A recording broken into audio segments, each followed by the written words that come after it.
La diffusion vient de démarrer. Tous les participants sont en mode écoute seul. Bonjour à tous, Stéphane Derras à l'appareil. Je suis le directeur avant-vente chez Aquafadas et je remercie tous ceux qui sont déjà connectés de bien vouloir patienter encore quelques minutes. Nous démarrerons à 9h30 précise, comme prévu.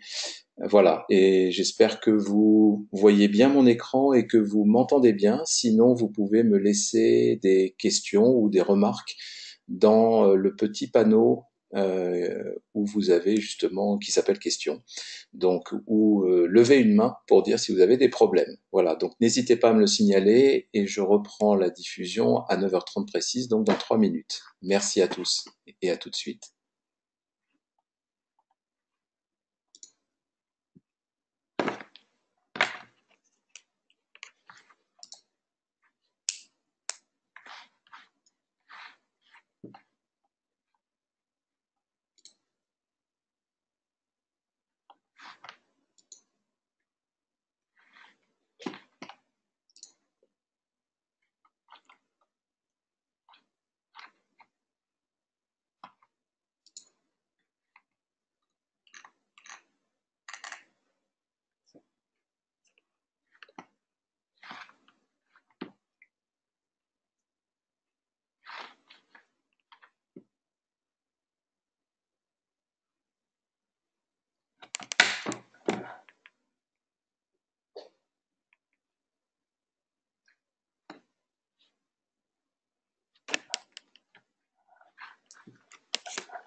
Bonjour à tous, Stéphane Derras, directeur avant-vente chez Rakuten Aquafadas. Je suis très heureux de vous retrouver pour notre nouvelle série de webinars que nous avions mis en pause pour l'été. Donc, ce que nous tenions, c'est évidemment à vous présenter les nouveautés chez Rakuten Aquafadas, mais également faire un petit rappel des capacités de nos produits et notamment aujourd'hui un petit focus sur notre fer de lance, la Next Gen App, qui vous permet de construire des apps pour mobile, pour desktop et pour le web, en pouvant modifier par vous-même la vitrine de votre app, tout comme les contenus. Et nous allons voir ces deux aspects-là aujourd'hui avec deux nouveautés principales également que nous avons ajoutées à nos produits désormais. la recherche plein texte avec un moteur Elasticsearch désormais disponible en option, et également la possibilité maintenant de pousser vos documents PDF via non plus simplement un serveur FTP comme auparavant, mais via l'intégration avec Box, donc outil d'entreprise de partage de documents, qui vous permet très facilement ainsi maintenant de publier vos documents PDF via nos apps et via cette intégration Box. Donc voilà le focus que nous allons faire aujourd'hui. Nous sommes ensemble pour 45 minutes, dont une demi-heure de présentation, démonstration avec moi. Et bien sûr, n'hésitez pas à poser vos questions. J'y répondrai en fin de présentation, c'est-à-dire à 9h30, où je préserve un quart d'heure pour répondre à vos questions. Cette session est bien entendu, comme d'habitude, enregistrée. Vous recevrez après cette session un email avec bien sûr le lien pour revoir l'enregistrement pour ceux notamment d'entre vous qui n'ont pas pu y assister, et également la présentation que j'ai à l'écran au format PDF. Voilà, si vous avez le moindre problème, le moindre souci audio ou visuel, n'hésitez pas à lever la main, comme on dit, dans le panneau GoToWebinar que vous avez à l'écran, ou de me poser une question. J'essaierai de regarder régulièrement pour voir si tout va bien, mais j'espère, vu que je n'ai pas vu de signal, j'espère que vous m'entendez bien et voyez bien mon écran. Alors, comme je vous l'ai dit, Rakuten Aquafadas, déjà, la première chose, c'est que vous l'avez remarqué pour ceux d'entre vous qui nous suivez depuis longtemps, nous avons changé de nom, ou plus exactement rajouté Rakuten devant Rakuten Aquafadas. Un petit rappel quand même, puisque beaucoup d'entre nous, notamment en France, ne connaissaient pas forcément Rakuten. Rakuten, c'est une des plus grosses sociétés au monde de e-commerce et de services Internet, avec une croissance externe constante qui lui a permis de regrouper plus de 80 sociétés. Et comme vous le voyez, dans des secteurs très divers, mais tous reliés par toujours du commerce électronique. Donc c'est une des forces de la société Rakuten, qui est devenue en quelques années une des sociétés les plus innovantes au niveau mondial, avec le rachat de beaucoup de grosses startups et de noms assez connus comme vous pouvez le voir sur cet écran, et un peu partout dans le monde. Une capitalisation boursière de plus de 20 milliards de dollars, plus de 12 000 employés dans le monde, et 80 sociétés, donc plus de 80 sociétés au total, dont des sociétés qu'on connaît un petit peu plus en France, par exemple, comme Price Minister, Waki TV, qui est l'équivalent de Netflix, mais plutôt dans les autres pays que la France pour l'instant, même si Waki TV est disponible en France. Donc c'est un équivalent, mais disponible dans bien plus de pays. Par contre, en Europe, par rapport à Netflix, avec une focalisation sur les films, les derniers films sortis notamment. Nous avons également des sociétés comme Lyft aux États-Unis, qui sont l'équivalent d'Uber aux États-Unis. D'autres sociétés, bien sûr, toutes reliées autour du commerce électronique, ce qui fait de Rakuten un des géants mondiaux du commerce électronique. Voilà, on ne va pas y passer trop de temps, mais c'est important pour vous de le savoir parce que ça nous permet, nous, maintenant, Rakuten Aquafadas, de vous fournir bien plus de services que ce que nous offrions auparavant, donc des technologies pour vous permettre de créer des contenus très attractifs, très engageants, mais aussi des apps pour tout type de mobile. Maintenant, vous pouvez, grâce à nos services aussi, toucher plus de clients, plus d'utilisateurs, puisque Rakuten, aujourd'hui, par l'ensemble de ses filiales, touche près de 110 millions de membres et est également une des plus grandes sociétés en termes d'enregistrement de cartes bleues, puisqu'on est numéro 3 après Facebook et Apple, avec plus d'1 million 100 000 cartes bleues et consommateurs enregistrés dans notre système. Pourquoi Rakuten est-il différent des autres sites de commerce électronique et autres fournisseurs de services Internet? Parce que nous avons 3 piliers chez Rakuten. Le premier qui, comme je vous l'ai dit, est principalement le commerce électronique. Un deuxième dans lequel nous dans lequel nous faisons partie, qui est le digital content, où là, comme vous pouvez le voir, il n'y a pas que des contenus, on va dire print, web et numérique pour mobile, mais aussi des chaînes de télé, des livres numériques avec Kobo, avec Overdrive, qui est un service de prêt de livres numériques pour les bibliothèques, et des chaînes télévision, Viber bien entendu pour la messagerie instantanée, donc un équivalent WhatsApp, mais avec beaucoup plus de fiabilité, puisqu'aujourd'hui on a 100% de fiabilité sur nos serveurs depuis 2 ans, contrairement à WhatsApp, donc c'est intéressant de le signaler. Et toutes ces fonctionnalités-là, vous pourrez bientôt en bénéficier aussi au sein de nos applications, ou demander, n'hésitez pas à nous demander si vous avez besoin de services associés. Pour finir, le dernier pilier, qui est le FinTech, qui vous permet en effet aujourd'hui, qui nous permet de gérer l'ensemble des services associés au paiement électronique, les transactions de paiement aussi, avec également tout ce qui est assurance, courtage, etc. Voilà. Je vais pas aller beaucoup plus loin, mais c'était important de faire ce petit rappel parce qu'aujourd'hui, encore une fois, certains d'entre vous nous suivent depuis longtemps et c'était important de vous faire comprendre dans quel univers nous entrons, ce qui nous donnera beaucoup plus de moyens d'aller beaucoup plus loin encore par rapport à ce que nous vous proposons aujourd'hui. Alors, rappel en effet, Aquafadas, nous par contre, Rakuten Aquafadas, nous développons des technologies qui vous permettent de créer des contenus très enrichis, très interactifs, donc très attractifs pour vous et vos clients internes, externes ou partenaires, et également tous les outils nécessaires à la publication numérique de ces documents sur mobile avec des apps natives, sur le web avec des web apps, des kiosques web et même des applications natives maintenant sur desktop, c'est-à-dire sur ordinateur, Mac et PC. Voilà. L'objectif, encore une fois, de nos technologies, c'est de vous permettre de créer ces contenus et ces applications d'une manière très simple et sans faire surtout une seule ligne de code, donc sans avoir besoin d'un développeur d'applications mobiles ou autres à vos côtés. Voilà, donc je vais passer les aspects un peu marketing pour qu'on aille directement au vif du sujet. Disons que là, vous allez pouvoir créer donc des documents. Et on va voir ensemble comment faire particulièrement une Next-Gen App. Alors je vais sauter directement pour aller dans le vif du sujet. Aujourd'hui, on va se focaliser justement sur la Next-Gen App, c'est-à-dire notre app principale, qui vous permet donc d'assembler un ensemble de bannières sur la vitrine de votre app. Encore une fois, on va le voir à l'écran. Une app, c'est un container qui va être disponible sur iOS, sur Android, sur Windows, sur macOS 10 ou sur le web. Et au sein de ce container, vous avez vos contenus.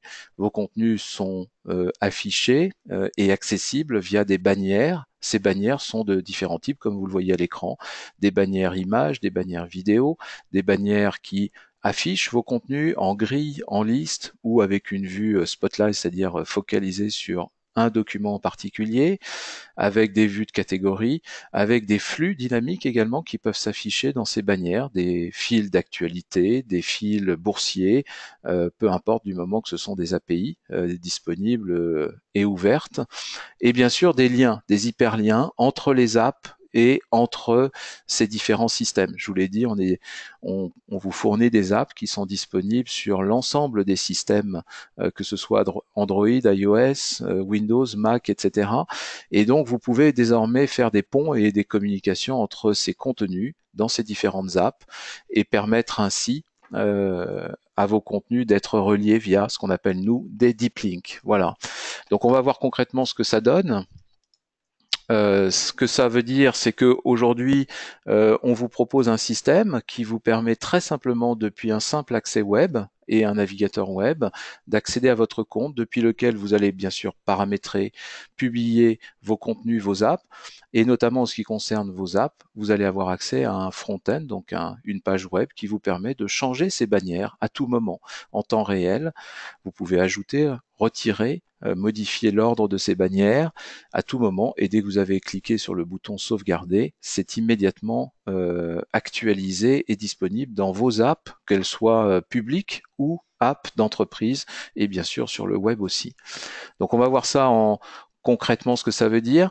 On propose également avec nos apps, pour finir, un ensemble d'outils marketing qui vous permettent pas simplement de créer des contenus et de les publier, mais surtout de les suivre avec toutes les fonctionnalités marketing nécessaires. Donc pour ça, vous allez d'abord pouvoir créer ces contenus avec ce qu'on appelle, nous, le premier pilier de notre solution SaaS, Cloud Authoring. Vous allez pouvoir ensuite gérer vos vitrines, vos apps et la diffusion de vos contenus, les droits associés via Cloud Connect, et surtout pouvoir gérer des notifications, des coupons promotionnels qui déverrouillent des documents particuliers pour certains clients particuliers, pouvoir gérer donc la messagerie au sein de vos apps via Cloud Connect toujours, et pour finir, et c'est très important, pouvoir traquer surtout l'usage de vos données, de vos contenus, de vos apps, puisqu'on vous propose des statistiques avec les analytiques type Google Analytics, Localytics, Piwik, qui vous permettent de suivre, bien sûr, en temps réel, le comportement, la consommation de vos clients, de vos lecteurs, de vos utilisateurs. Voilà. Si vous le souhaitez, avec nos outils, vous pouvez aussi, nous le faisons de plus en plus, créer des publicités dynamiques, interactives, très riches, spécialisées pour le mobile, ce que nous commençons à voir aussi avec certains de nos partenaires et clients presse. Voilà. Et bien entendu, je vous l'ai dit, vous pouvez avoir maintenant via Rakuten Aquafadas accès à l'ensemble des services globaux de Rakuten, dont Rakuten Marketing, qui est notre filiale spécialisée en service marketing si vous souhaitez bien sûr avoir beaucoup plus et permettre surtout de la gestion de l'acquisition de vos clients, la rétention de vos clients, la monétisation de vos produits, etc. On va passer tout de suite à la démonstration avant de parler des nouveautés, c'est-à-dire le web reader, ça c'était l'objet de notre dernier webinar avant l'été. Là, je vais vous présenter plus particulièrement les deux nouveautés que sont la recherche plein texte avec Elasticsearch et surtout l'intégration Box. En attendant, on va faire un petit rappel sur ce qu'est la NextGen App, en live. Donc pour ça, je vais utiliser mon iPad qui est relié à mon ordinateur. Je vais le mettre en recopie vidéo, voilà, sur mon écran pour que vous puissiez suivre avec moi mes manipulations sur mon iPad. On va utiliser une app parmi tant d'autres. Nous avons nous-mêmes des apps que nous diffusons sur, bien sûr, les stores. À ce propos, d'ailleurs, vous avez une app qui est très bien chez Rakuten Aquafadas qui s'appelle Aquafadas, la première en haut à gauche, un Rakuten Aquafadas, qui est une app qui vous présente l'ensemble de nos nouveautés, des vidéos, des brochures, les case studies, etc. C'est une next-gen app, elle aussi, puisque vous voyez ce système de bannières avec aussi des carousels, avec des bannières promotionnelles, avec des vidéos, avec des documents mis en valeur, et puis une grille ou des liens de contact, etc. Voilà ce qu'on appelle une next-gen app, bien sûr. On va utiliser une deuxième pour l'objet de notre démonstration, puisque je vais modifier justement la vitrine de cette app. Donc je ne vais pas modifier la vitrine maintenant pour l'ensemble des utilisateurs de nos apps sur les stores. Bien entendu, là, je vous la montre sur un iPad, ça fonctionne également sur un iPhone et ça fonctionne aussi et surtout sur Android, bien entendu. Et on verra qu'on peut avoir accès même à ces applications-là depuis un ordinateur de bureau, depuis un navigateur web. Donc ici, j'ai une autre app qui est notre app de démonstration de nos capacités d'aide à la vente, puisque nous fournissons aussi des solutions d'aide à la vente pour les comptes clients corporate, ce qui peut vous intéresser. Vous voyez encore une fois la partie bannière qui permet de faire la promotion, par exemple, de certains événements. Nous avons un événement mardi prochain à Paris, dans les bureaux de Price Minister, où nous allons justement dévoiler les résultats d'un white paper, d'une analyse faite par un grand expert du domaine de la publication numérique, Andreas Pfeiffer, mais nous allons aussi avoir le témoignage de PwC notamment, durant cette session, et je présenterai également les nouveautés, dont celle d'aujourd'hui, mais aussi d'autres nouveautés. Donc si vous souhaitez vous inscrire, il y a encore de la place et je vous y encourage via notre site web. Voilà, donc vous voyez que ce genre de bannière permet de faire de la promotion d'événements, de contenus. Ici, on va trouver des contenus de différents types. D'ailleurs, on voit des vidéos aussi bien que des documents de présentation. Ça peut être de simples PDF, comme on va le faire dans notre démonstration. Des effets parallaxes par-dessus, évidemment, des bannières visuelles un peu plus, et encore des bannières. Voilà le principe donc de la Next-Gen App. Et ce que je veux devant vous aujourd'hui, c'est modifier cette vitrine, ce qu'on appelle la vitrine de l'app, donc le storefront en anglais, ou store model pour ceux d'entre vous qui utilisaient déjà nos produits, bien entendu. Et pour modifier cette vitrine, je vais aller donc sur le navigateur web dans le front-end qui s'appelle Cloud Authoring, pardon, Cloud Connect, excusez-moi. Voilà, je me mélange les pinceaux puisqu'on va retourner après dans Cloud Authoring pour la partie box. Et donc ici, via Cloud Connect, on voit justement l'architecture de notre app sous forme de bannière. Très simplement, ici en fait, vous gérez l'ensemble tout simplement des paramètres de vos apps, dont les fameux storefronts, c'est-à-dire les fameuses vitrines de votre app. Là, je suis allé sur l'application justement Size Enablement, comme vous pouvez le voir en haut au-dessus dans le chemin, et sur le store principal en anglais, puisqu'on peut avoir des stores par langue notamment. Voilà, ici on voit l'ensemble des bannières. À droite, vous avez l'ensemble des composants disponibles pour ces bannières. Je vais en choisir une, comme par exemple celle qui me permet de créer une bannière web en haut. Je la glisse des places tout simplement sur mon storefront ici. Elle s'est ajoutée tout en haut. Vous pouvez changer l'ordre de ces bannières avec les flèches ici haut et bas. Vous pouvez supprimer une bannière. Vous pouvez aussi tout simplement en cliquant dessus accéder à ces paramètres et notamment la cacher si vous souhaitez simplement préparer une bannière avant de la diffuser. Voilà. Ici, on est sur une bannière donc de type hyperlien web, donc je vais pouvoir y mettre tout simplement un hyperlien. Donc je ne vais pas mettre une adresse email, pardon. Je vais utiliser une des adresses que nous avons ici. Voilà. Je vais la mettre là, qui est tout simplement une adresse sur notre sponsoring de l'équipe du FC Barcelone au niveau Rakuten. Et je peux décider de l'afficher soit au sein de la bannière, si le contenu est vraiment fait pour rentrer dans la taille d'une bannière, soit l'afficher dans une nouvelle fenêtre, ce qui est mon cas ici. Comme je vous l'ai dit, on peut aussi gérer certains paramètres comme faire une sticky bar de notre bannière ou la cacher en attendant de la préparer. Ici, vous avez la taille de la bannière pour les différents types de périphériques mobiles, que ce soit les smartphones, phablettes, tablettes, ce sont des dimensions par défaut, mais vous pouvez les changer bien entendu. Et ici, je vais aller choisir donc une bannière. Donc il se trouve que j'en ai préparé une évidemment sur mon ordinateur, par exemple celle de notre partenariat avec le FC Barcelone. Voilà, un simple JPEG suffit. Je l'upload sur, je la téléverse plutôt en français, sur notre back-office, ici, Cloud Connect, voilà. Et je n'ai plus qu'à faire une seule chose maintenant qui est Save. Voilà, vous voyez qu'une petite bannière verte apparaît en haut à droite pour me dire que ça y est, mon storefront a été modifié.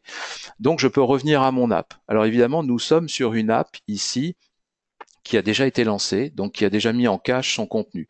Donc c'est aussi l'avantage d'une app, c'est de pouvoir gérer en cache et de pouvoir aussi dans nos applications gérer vos documents, même quand vous êtes déconnecté, si vous avez bien sûr d'abord téléchargé vos documents dans l'app.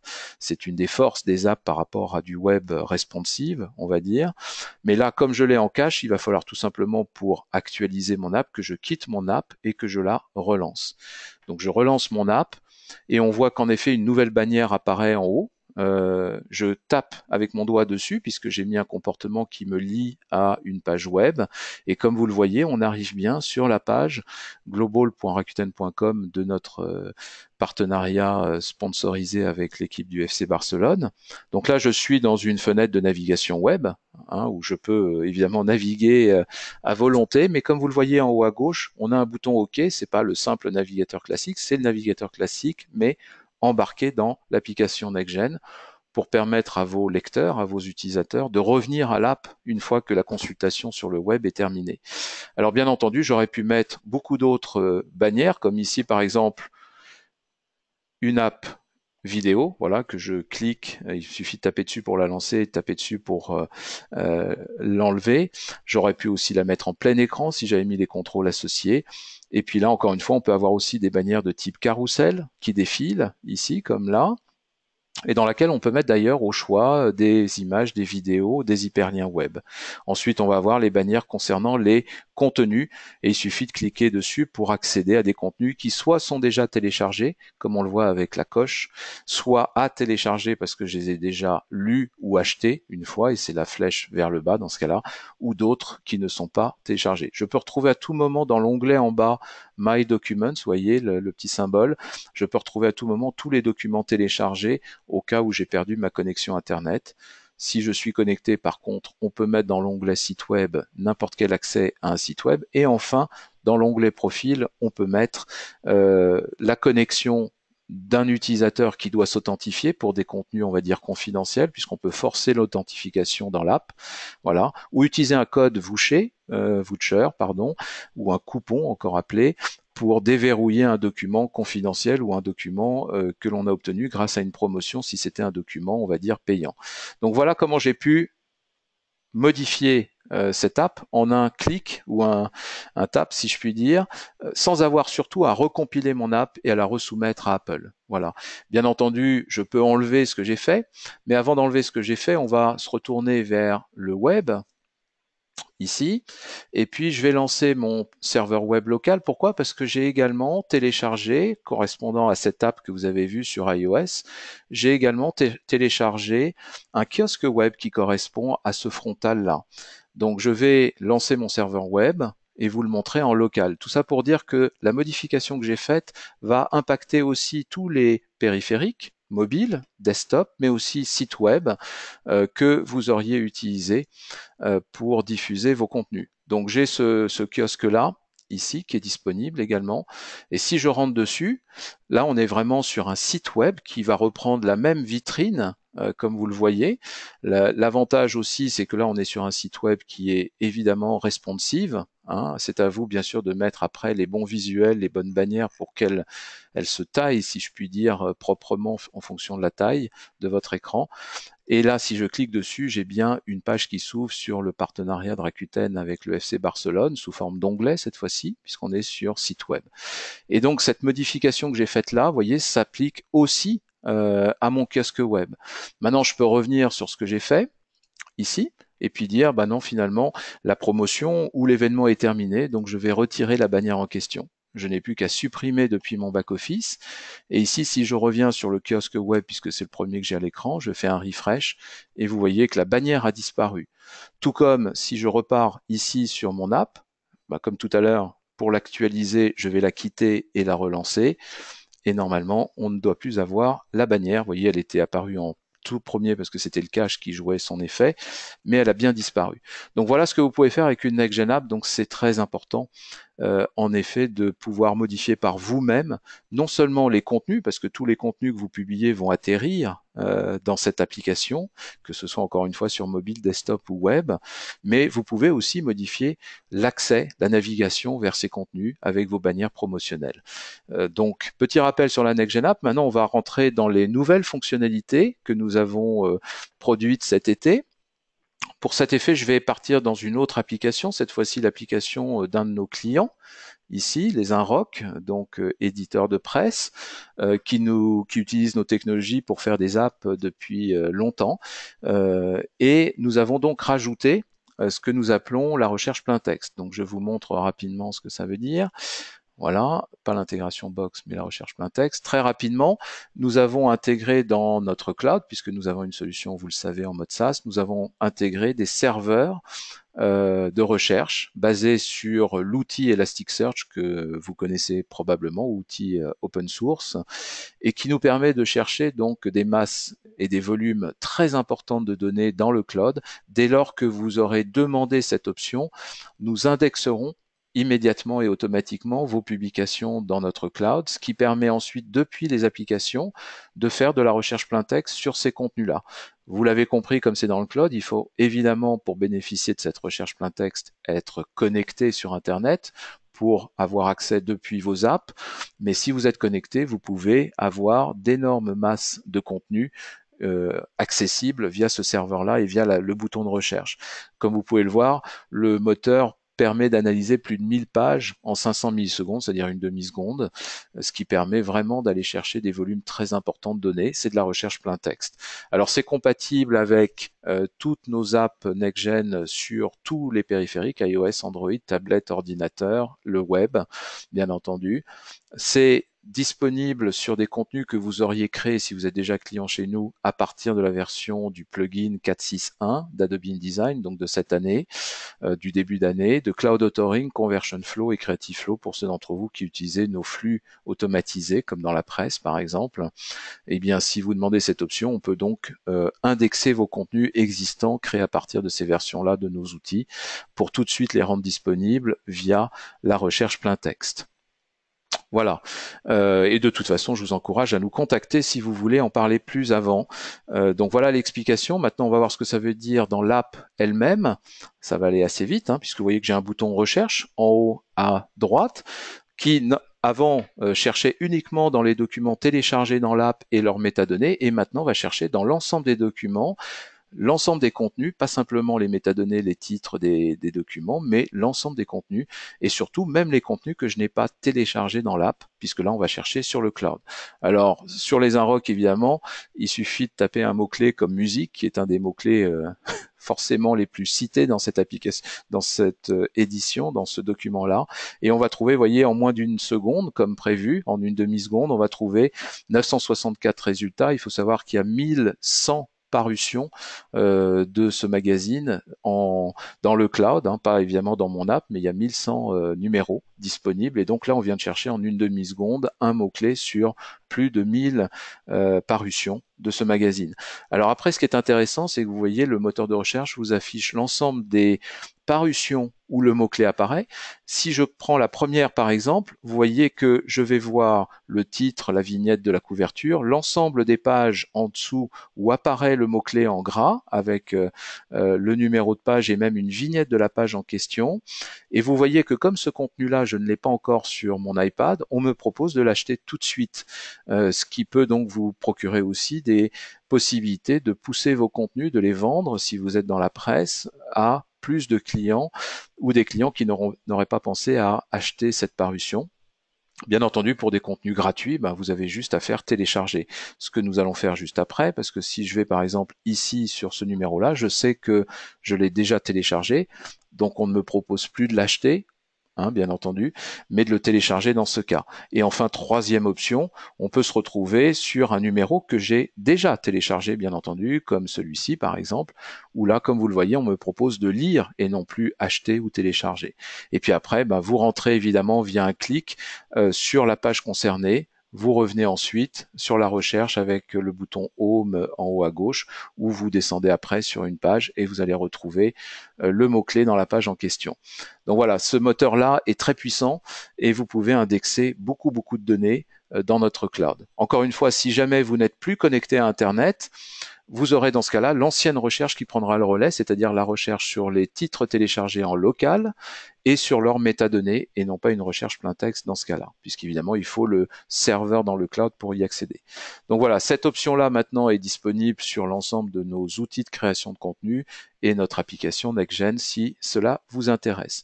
La deuxième option pour terminer que je voulais vous présenter, c'est l'intégration Box, puisque auparavant, quand vous étiez dans Cloud Authoring, qui est notre outil qui vous permet de télécharger, de téléverser, vos documents par exemple PDF, ça c'est au niveau de l'automatisation Conversion Flow pour ceux d'entre vous qui utilisez déjà nos produits. Eh bien, ici j'ai un flux Conversion Flow, donc les flux Conversion Flow servent à quoi?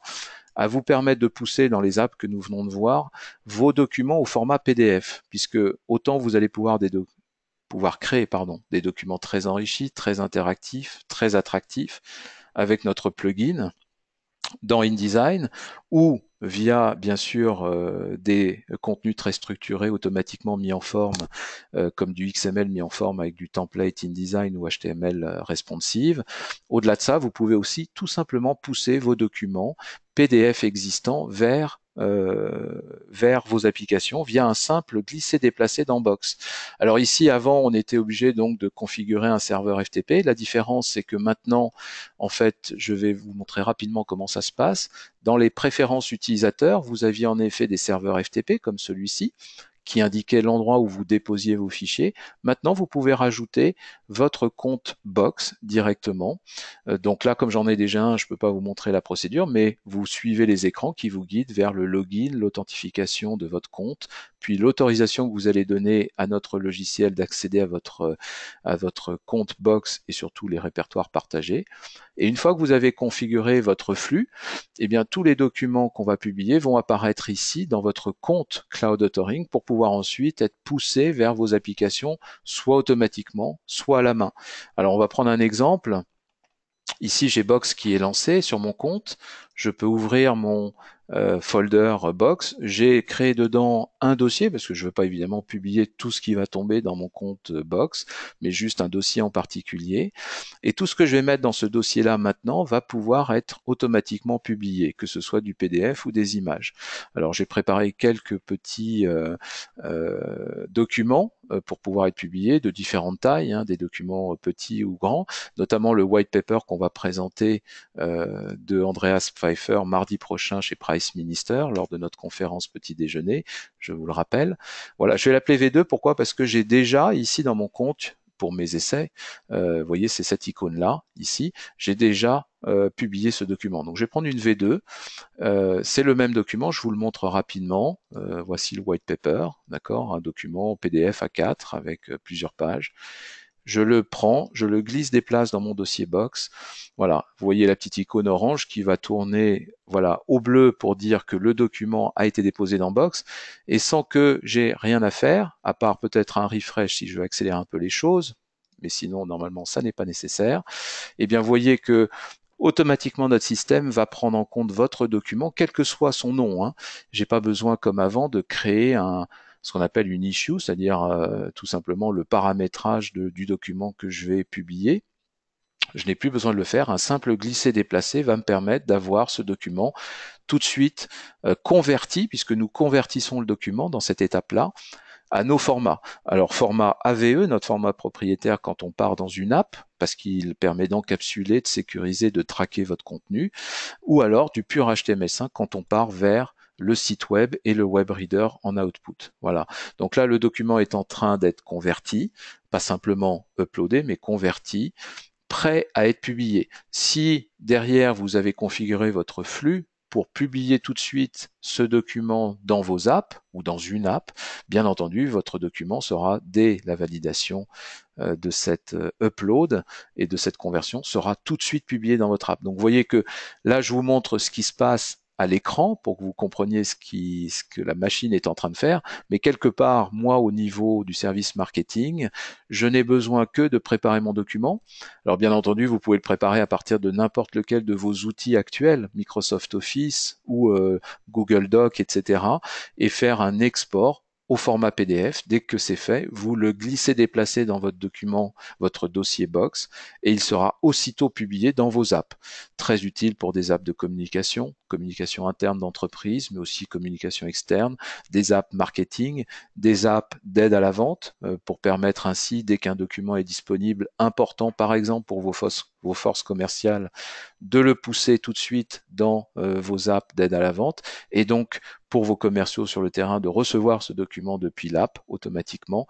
Donc vous voyez qu'un simple glisser-déposer vous permet de publier de façon numérique sur tous vos canaux de sortie, que ce soit du mobile ou du web. Voilà, on va retourner pour voir s'il a fini bientôt. L'idée, c'est que dès qu'on aura terminé, on va faire, comme sur ce document-là qui existe déjà, un export. Je vous le montre déjà, ça permettra de gagner du temps, puisque j'ai quelques minutes de retard pour passer à vos questions, bien entendu. Et là, c'est l'export traditionnel chez nous, qui va être fait automatiquement. J'ai pas besoin de le déclencher, mais pour vous dire que vous pouvez avoir différents types d'export, l'AVE pour les apps mobiles, le HTML5 pour le web ou les applications desktop, puisqu'on va utiliser du HTML5. Et là, il me suffirait de télécharger le document pour l'envoyer dans mes apps. Alors, à ce sujet, ça va me permettre de vous montrer, bien sûr, un réceptacle. Donc, je vais repasser ici sur mon iPad. Voilà. Pour visualiser le contenu que nous venons de publier, il vous suffit de lancer soit votre app, si bien entendu votre contenu a été configuré pour être envoyé dans votre app, soit tout simplement vous utilisez notre viewer, comme ici, qui vous permet d'envoyer vos contenus à tout moment vers un de vos portables, Android ou iOS, via une simple adresse ici, vous voyez, qui me permet de transférer mon contenu et de le tester surtout avant même de le publier en production sur vos apps.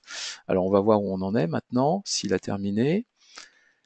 Voilà, il a terminé. Ça, c'est bien la V2, vous voyez, hein, contrairement à la première qui existait déjà. Là, il me suffit tout simplement de passer à l'onglet Export, qui a déjà converti, bien sûr. Donc, il me suffit de télécharger ici ce qu'on appelle le fichier ZAV. Encore une fois, ça, c'est pour vous montrer comment ça se passe derrière sur la machinerie, mais vous n'avez absolument pas besoin de faire ces manipulations-là quand vous êtes en production sur une app qui publie automatiquement vos contenus arrivant sur votre compte. Là, c'est parce que je vous le montre de manière manuelle. Voilà, maintenant que j'ai téléchargé le contenu, il me suffit d'aller ici sur mon iPad. J'avais déjà préparé la page. Je choisis le fichier qui vient de tomber, là, de 3 mégas, et je vais l'envoyer tout de suite vers mon iPad. Ici, vous voyez que voilà, mon iPad a automatiquement reçu ce fichier-là. Je peux cliquer dessus. Cliquer, non, plutôt taper dessus depuis mon iPad, ce serait mieux, puisque maintenant c'est depuis mon iPad que je l'utilise, et on va retrouver votre PDF, bien entendu avec un ensemble de fonctionnalités supplémentaires, comme en haut on va le voir, le bouton de recherche, la possibilité de faire du clipping, donc de partager des zones de vos contenus, bien entendu ici un chemin de fer qui vous permet d'aller de page en page ou de double page en double page. Si je passe en mode portrait, je peux bien entendu Pardon, il faudrait que je tourne aussi, bien sûr, mon écran, voilà, pour que vous le voyez bien. Je vais fermer ces écrans-là aussi pour que vous voyez bien. Et donc là, je peux basculer de page en page, faire des zooms, activer ou non la lecture guidée que vous voyez assez mal en bas, je pense. Mais un double tap vous permet de rentrer en lecture guidée puisque nous analysons tous les textes de vos exports PDF et nous permettons ainsi à vos utilisateurs de naviguer au sein de votre contenu via la lecture guidée. Voilà. Donc, un ensemble de fonctionnalités, ce n'est pas un simple PDF, il est bien sûr sécurisé. Nous allons aussi tracer les événements, les analytiques, pour pouvoir vous les renvoyer, même quand l'utilisateur n'est pas connecté à Internet, nous les stockons dans ce cas-là. Et bien entendu, vous avez aussi la possibilité de naviguer à tout moment, de rentrer ici sur les notes, les bookmarks, etc. Ici, c'est la partie clipping, si je ne me trompe. Voilà, j'essaye de l'activer. Marque-page et notes, voilà, que vous pouvez déposer et synchroniser avec votre compte. Donc voilà comment en quelques secondes vient encore une fois un simple glisser-déplacer depuis votre compte Box, voyez, eh bien j'ai pu envoyer mon document tout simplement ici dans Cloud Authoring, je vous remontre ici, et tous les documents que je peux envoyer, donc je peux en envoyer plus qu'un à la fois, bien entendu, je peux glisser, déplacer un ensemble de documents dans ce dossier-là, et même si là je vous l'ai montré manuellement, si j'avais relié ce flux à une app en production, eh bien tout de suite, ces contenus auraient été publiés. Voilà, donc nous avons terminé les nouvelles fonctionnalités que je souhaitais vous montrer aujourd'hui. Donc ça, c'était la partie box. Et maintenant, je suis à l'écoute de vos remarques et questions, en espérant que cela vous a parlé ou ravivé certains souvenirs pour la partie NextGen. Alors, je vais pour ça ouvrir mon panel, pardon, GoToWebinar et voir si vous avez des questions. Donc, vous pouvez poser vos questions dans le panneau questions qui est sur le panier à droite du GoToWebinar que vous avez ouvert en entrant dans la session. Pour l'instant, je ne vois pas de questions, ce qui voudrait dire que vous avez été très attentif à la présentation et je vous en remercie. Donc, je vais attendre quelques secondes pour voir s'il n'y a vraiment pas d'autres questions. Pour l'instant, je n'en vois pas. Pour revenir à notre présentation, donc encore une fois, ce que nous avons vu aujourd'hui, c'est tout d'abord une application NextGen que vous pouvez modifier par vous-même depuis le frontal web, d'accord, mais aussi derrière des fonctionnalités marketing que je ne vous ai pas montré là aujourd'hui, puisque ça ferait l'objet d'un autre webinar. Et enfin, bon, le web reader que je ne vous ai pas montré parce que je l'avais montré dans le dernier webinar, qui est disponible d'ailleurs sur notre canal YouTube si ça vous intéresse. Mais surtout, voilà, comment on peut utiliser Box pour très facilement désormais publier vos contenus. Donc c'est évidemment essentiel puisque on va gommer toute la complexité de conversion, de création de documents numériques grâce à cette fonctionnalité. Ce que je n'ai pas montré, c'est qu'une fois que votre document a été poussé dans votre compte Cloud Authoring, si vous ne voulez pas le publier simplement comme il est, mais l'enrichir, n'oubliez pas que vous avez toujours cette possibilité avec Cloud Authoring d'accéder à votre contenu une fois converti et d'aller vers une page particulière et d'ajouter ici un certain nombre d'enrichissements, des fichiers audio, vidéo, des diaporamas, des boutons qui vont déclencher des actions, mais aussi des web views qui vont vous amener vers votre site web ou des applications HTML5 embarquées si vous voulez faire des applications très enrichies, des jeux par exemple, des calculateurs, des simulateurs, peu importe, vous pouvez tout rajouter du moment que c'est compatible HTML5. Voilà. Donc ça, vous pouvez le faire une fois que votre document a été glissé, déplacé dans votre dossier Box.